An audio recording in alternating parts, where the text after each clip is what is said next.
Thanks for checking out this video. So I'm going to rank and review all of the Vinegar Syndrome October releases that I ended up getting. Obviously, this is not every single one of them, but it is the overwhelming majority of them because I am a subscriber. Plus, I purchased 2 additional ones. And this will include what was their April Fool's Day item that, you purchase it in April and then you don't know what it is or when you're going to get it. Got it in October. So I've included that in the review and ranking of this one. So obviously I'm going to go from what I thought was the least best or least good as an overall release. And this isn't just I liked or didn't like the movie. It's how quality is the movie.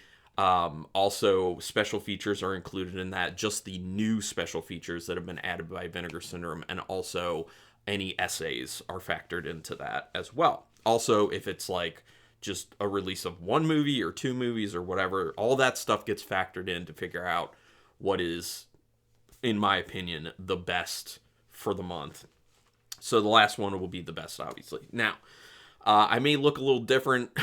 I messed up shaving or trimming down my beard and everything, but so I look a little weird, but things will grow back, as I've told my wife, because when she saw this, she was just like, okay. Anyway, enough of that. I'm going to get right into it. We have 6 releases I'm going to go through. The first one is number 6 for the month. That is the April Fool's Day one. This is a Rick Sloane double feature. For people who don't know Rick Sloane, he did Hobgoblins, he did Vice Academy, he did Blood Theater, Visitant, stuff like that. So we have Good Girls Don't, and we have Babe Watch are the 2. So I'll tell you right now, Babe Watch is by far the weakest of the 2 films, which is probably why it's set as plus Babe Watch, because it's just like an added extra. So Babe Watch basically doesn't really have much of any story to it. It's just a ripoff of Baywatch, which people would probably assume from the title. And it's just dumb. It's kind of like the late Vice Academy films that Rick Sloane did, where it's just like there's not really any story to it. It's just about characters like having conflicts with each other and saying stupid things and being stupid and bad acting. And yeah, there is some fun in it. There is a decent amount of nudity to it as well that I'm sure a lot of people appreciate, but it's really a terrible movie, honestly, and I would never watch it again. Now, Good Girls Don't, actually, I enjoyed. I actually enjoyed it more than the Vice Academy films, which some people will be like, whoa, more than the Vice Academy films? Yeah. I wasn't the hugest fan of those, and I am getting rid of this. I'm selling this to a friend, actually, because he's more into Rick Sloane and really loves the Vice Academy films. But it feels a lot like a Vice Academy film, but better in my opinion, because there's way more of an actual story to it than there is any of the Vice Academy films. It basically, a lot of people say it's like a Thelma and Louise ripoff. It wasn't originally supposed to be a ripoff of Thelma and Louise, but it ended up feeling that way. So it is that type of story. It's 2 women who end up going on the run because they're being accused of a murder they did not commit. So as you can see, like for a Rick Sloane movie, man, that's a lot of story. That's like a lot of story. There are really fun, interesting characters in here. I think the 2 leads do a really fun job. It's not like great performances, but for like a Rick Sloane film, there aren't going to be great performances. And it's just, are they fun performances? And I think the leads are fun. Also, where Mary Waranoff is in it, Christopher Knight is in it, so those are pluses because it's fun to see them as well. I love Mary Waranoff. I love her performances. They're always kind of weird and kind of off, but unique and fun for me. So Good Girls Don't is the reason to have this. Unfortunately, you can't purchase it right now unless you're going to eBay, and when I looked, this is going for like $60 at the moment, so that's not what I'm selling it to my friend for. I'm giving him a friend deal, basically, but yeah, as far as the special features go, to remind myself, there's some decent special feature. I mean, they just have 2. It's talking with Rick Sloane for a few minutes about each of the films. Obviously, the talk for Good Girls Don't is a lot more interesting because it was more of a like fully formed film than Babe Watch was, but it's interesting to hear from him. So it's a decent special feature. There aren't any essays or anything with this, but it's a good release for the right people. It's just not my thing. I think all the other releases for October were better than this. So yeah, Good Girls Don't and Babe Watch was my number 6. So now going to number 5. Shouldn't be a surprise that this one's pretty low. Dario Argento's Sleepless. I'm a Giallo fan. Obviously, this is a Giallo film. I don't love every Giallo, but it is a comfort genre for me. So I did enjoy this to some degree. So it's basically about a bunch of killings that are taking place that seem like, oh, maybe this is a copycat killer of a killer from a long time ago who was a dwarf. Well, maybe not that long ago, but he was dead, basically. This killer is already dead, and they're like, oh, maybe we have a copycat killer now. So it's just trying to figure out what's going on here before more people end up dying. Typical Giallo thing. Now, I will say that this has Max von Sydow in it, who is a lot of fun in the film, does a really good job, and is a lot of fun. This is way better than The Card Player, which is the Dario Argento film we got from Vinegar Syndrome last month, and it's way better. It's still not a good Argento film, but it's way better than The Card Player, because like the first half of The Card Player is just straight up annoying. This movie, not annoying at all. Is it ridiculous? Is it very over the top with a lot of things? Yes, it is, but it's also kind of enjoyable because of that. Ultimately, I'm not keeping this. I'm selling this to another friend at a decent price because I just don't need this one. I don't think I'm going to rewatch it. I enjoyed my watch of it, but I was thinking about it. I'm like, I'm not going to rewatch it. I'm definitely not. Also, it's good to see that the Claudio Simonetti score on this one is way better than the Claudio Simonetti score on The Card Player. That was one of the worst scores I've ever heard with a film before, and this one is actually pretty good. So this is a nice 4K.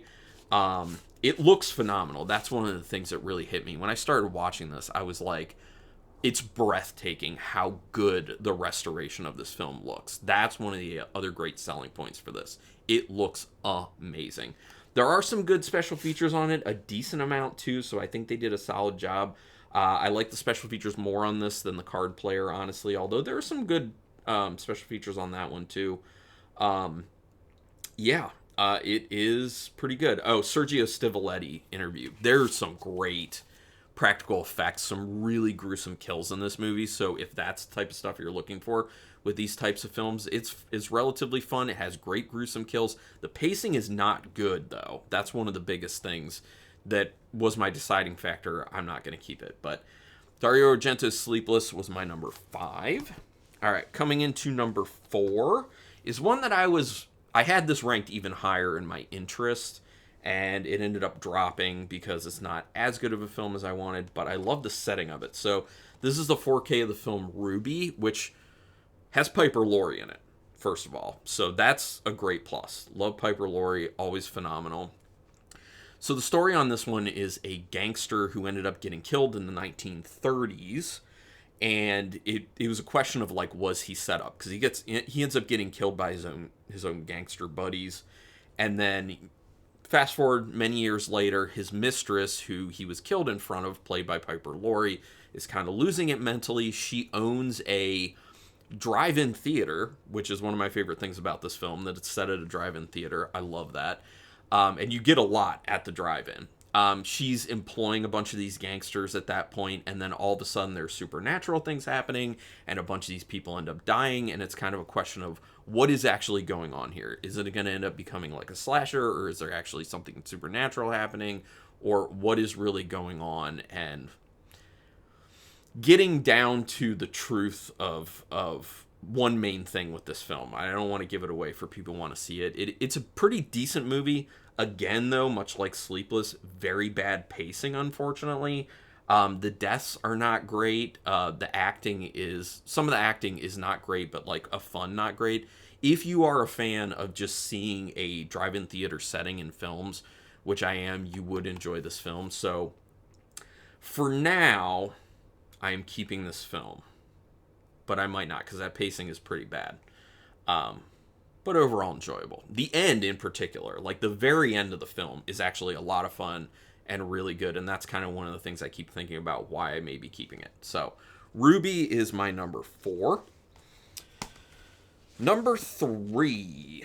This is another one with really bad pacing issues, and I even read the essays on it, and they said that it has pacing issues as well, and that's kind of been like universally said about this film. It's from the 50s, The Man Who Could Cheat Death. Now, first of all, I do love this packaging. It's one of these types of deals.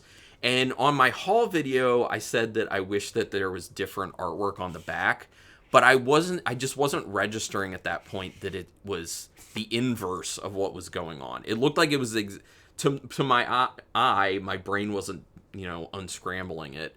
It looked like it was exactly this here. It's switched so that when you open this, it's the messed up face. And when you open it on the back, it's the normal face. So I like that. This is great. I love this type of packaging. Phenomenal job there. So the movie itself is kind of plays off like the story of Dorian Gray, who was the guy who kept the painting preserved so that he didn't age. And as long as it was preserved, he wouldn't age. But this guy actually has a serum that he has to kind of stave things off. He has to have a replaced gland. And I think the idea I was getting is he was kind of like reviving glands from like freshly dead people and then putting them in himself to keep him young. So he was like over 100 years old. He looks like he's in his 30s. And it's that kind of like trying to cheat death thing that's showing up in films all the time, because we are a people just obsessed with trying to cheat death, because we all know that's what's coming for us, and we all want to live forever, and we want our loved ones to live forever. So like everyone can kind of understand it. It ends up having a bit of like a Dr. Jekyll and Mr. Hyde feel to it as well, but the pacing is really bad. There's a lot of just exposition and just long-winded dialogue that just will bore you at times, but it looks really good. Anton Diffring was the lead role in this. It was supposed to be Christopher Lee, I believe. No, I think Peter Cushing, maybe. I'm between the two. Someone can correct me in the comments. I'm going to go with Christopher Lee, but Anton Diffring, I think, actually did a pretty good job. I just think the script was kind of boring. Although, like I said, it looks really good. The set design is unfreaking believable. And when you have those moments of like the terrible things happening and things going wrong and people getting killed, the practical effects for the 50s look pretty good. And the ending is pretty solid. So overall, I think it's a pretty good movie. Where this really shines as a release for me, in addition to the packaging being great, the special features. For a film like this, you're not going to be able to interview many people. They only interview one guy who was like kind of barely involved with the movie, but you get what you can get. And then they have a bunch of special features that are film historians, which is great. That's exactly what you should do for older releases like that. Talking about very interesting things. One of them talking about like Hammer and, talking about Hammer in general and like Anton Diffring and the director and other things the director's done. Really good special features on this. Also, there's an essay booklet in here, and there's some wonderful essays. One talking about kind of like I don't want to say the career, but like the life of Hammer Studios and kind of how things were up and down with that studio. Super cool. Actually, I'm going to pull it out so I can kind of remind myself the names of these. Hammer Horror in the Rue Noir. Yes, exactly. Which is, that's a really good one to give you, more of a Hammer background if you don't have it. Cheated of Death, a conceptual Hammer horror. That was kind of talking about like how it wasn't doing the greatest and what their idea behind the film was and how it didn't necessarily come together. And James Carrera's The Man Who Could Charm Hollywood. That's about the guy who was running Hammer and how successful he was, and then how kind of when he was gone, things just really didn't go well. And it's talking about like why he was so successful. So this, if you are into this film or you want to check out this film, this actually is a very good release. But it's one of these things where the special features and the essays are better than the movie by far. But that's great. Like, that's all that Vinegar Syndrome can do. That's above and beyond what Vinegar Syndrome can do, is take a film like this that's just kind of like an film and make it so much better with some great essays that give it extra context and history, and then have a bunch of cool special features with film historians that make the film seem more interesting. So this is how you do it. It's just the movie itself was factored into this, and it's not the best. But it is my number 3 for the October releases. Okay, Now getting to number 2 is one of the films that I purchased in addition. It was their VSA. I always have to additionally purchase their VSA line. This is their first in the Shawsploitation line. It's because it says Shawsploitation number 1. And I have to call it out. I hate the artwork on this. Look at how bad this artwork is. It looks horrendously terrible. Now, maybe someone else will say, oh, I think it looks great for whatever reason. You can let me know. That's fine. I hate it. Unfortunately, I think that since this is the first one and this is the style they chose, I have a feeling they might be sticking with this style for all their Shawsploitation releases. I hope that's not the case, though. Really want to be wrong about that. But this film is Men from the Gutter. The film is good. This is a good one to start off with for starting to release some Shaw Brothers films, which usually are most known for, their martial arts films. This has some martial arts in there, but it's like kind of like a gritty crime thriller film. And there's a lot going on. Like, the story is overly convoluted. It's literally a situation where it's a bunch of petty criminals who, they've kind of been to jail, they've been through it, they have a record, they can't get gainful employment, so they're like, well, we got to do what we got to do, so they, are doing like a heist, they're doing petty criminal things. Now the police are after them. At the same time, the police are after this big-time drug dealer. At the same time, there's this assassin coming in from Thailand who's after the big-time drug dealer. And then it's about all this kind of wacky stuff going on, and it gets a little confusing from time to time because they're throwing so much into the story, but the pacing is pretty good. The action is really good, especially towards the end when you have like the big fight sequences, and there's a lot of like cool kind of like fighting set pieces that seem like they were ripped from other like well-known kind of martial arts films. But that's where a lot of the fun comes in. Now, going past the film itself, the special features are pretty good. They have a brand new making of documentary with a bunch of people involved with it. They also have a video essay by Erica Schultz, film historian, which is really great. That was about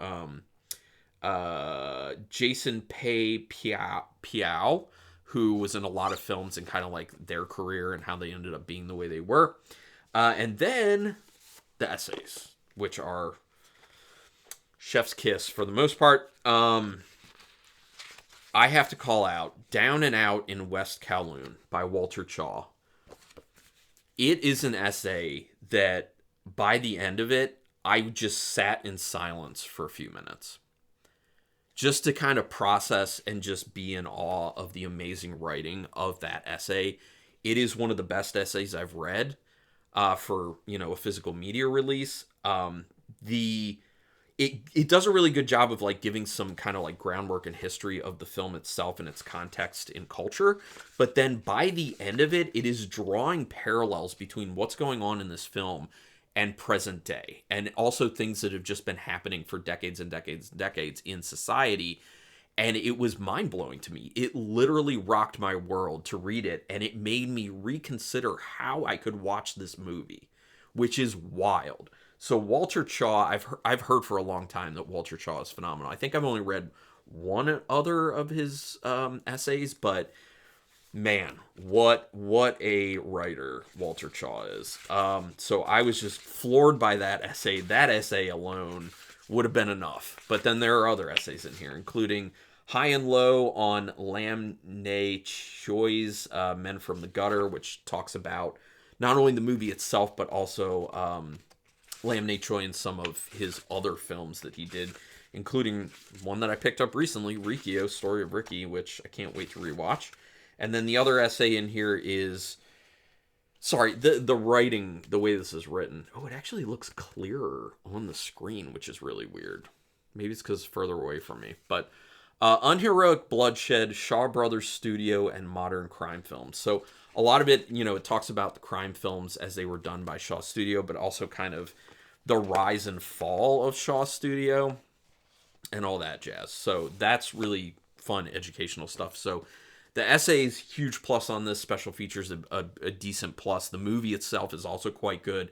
This is a very good release, which makes sense for it being their first of these Shawsploitation ones. So I'll be interested to see what else they're putting out in this line. So that's my number 2. And for people keeping track, you know what my number one is, and I'm kind of surprised it's as high as it is. I thought it would be relatively high because it's one I've been meaning to see. I've heard really good things. But Tromeo and Juliet, the Troma release of Tromeo and Juliet, or Troma film released by Vinegar Syndrome of Tromeo and Juliet, is really good. Been meaning to see this for a long time. Really exceeded my expectations, honestly. And after they released Sergeant Kabuki Man NYPD, and I really had fun with that one, I was excited to see another one of these classic Troma releases. First of all, I love the color choices on this. The design of this box looks super cool. The film itself, it's just about... It's Shakespeare's Romeo and Juliet, but updated for the 90s, basically. So, characters are real scummy. It's in New York City. It's kind of ridiculous. I mean, it's Troma. Like, everything's going to be, like, over-the-top ridiculous. Gross-out gore gag type things going on. A lot of depravity. Things are disgusting. The humor is, like, crude and nasty. And very, like, male 90s type humor. A lot of people know James Gunn wrote the script for this film. It is quite good, and Lloyd Kaufman ended up directing it. And going on to the special features then, because the film, well, let me backtrack. The film has really good pacing. Really, really good pacing. It's always interesting. It's always fun. It's always funny. It's always gross out. Like, so much stuff to just keep you going with the film. So great pacing, great story. Really good. Love it. Just fun, fun, fun, fun, fun. So special features, as far as that goes, decent amount of special features on here, including interviewing the two main leads nowadays, which was really cool to kind of hear their perspectives on their roles and kind of how they imbued things into those roles and everything. Oh, and this is a 4K, by the way. Also, they kept with the same slipcover artwork style as they did with Sergeant Kabuki Man NYPD, which is good. But what I like most about the special features is the interview that's done by Jesse Berberich. I don't know how to say it. I would say Berberic, but I think it's Berberich. With Lloyd Kaufman. Lloyd Kaufman is always very, very interesting to hear from. He's always kind of funny, but he also gives you a lot of cool information. So it's a very riveting interview. It's one of my favorites that I've seen in a while, and takes me back to the same type of thing they did for Sergeant Kabuki Man NYPD, where it was Jesse Berberich interviewing Lloyd Kaufman again, and it's gold. So I want to see more of these Troma releases with more of those interviews by Jesse.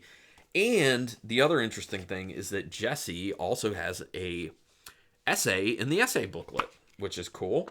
And it's a really good essay. Whipped, clipped, and double dipped, Troma gets alternative in Tromeo and Juliet. So it's just kind of talking about the adaptation of, William Shakespeare's Romeo and Juliet to Tromeo and Juliet, and kind of how that ends up working. Then there is the Jumping the Gun, how Tromeo and Juliet establishes James Gunn's special blend of churlishness and heart, which I had never even heard the word churlish before in my life, and now I have. So this was really cool, kind of talking about what James Gunn brought in and kind of his career a little bit. So that was a good essay as well. And then the last one was Star-Crossed Effers. I'm not going to say the word. A Tromeo and Juliet retrospective, and that was a pretty good one, just kind of looking back on it. It was the weakest of the three essays, but I still enjoyed it enough because it was a little more recap-y than I think I wanted, especially after the first two essays. But this is a really good release all around. Like, good special features, good essays, good film, like, strong, strong, strong. And I want to see more of this stuff. So Tromeo and Juliet, released by Vinegar Syndrome. My number one release of theirs for October. So that's it. Let me know your thoughts on this stuff. What do you think was really good from their releases in October? Also, were there some releases that I did not just review that I did end up picking up that you're like, oh man, you're missing out. You got to get this one. Let me know in the comments. And when the finances are there, I will do that. But yeah, thank you everyone for checking this out. Please do me a favor.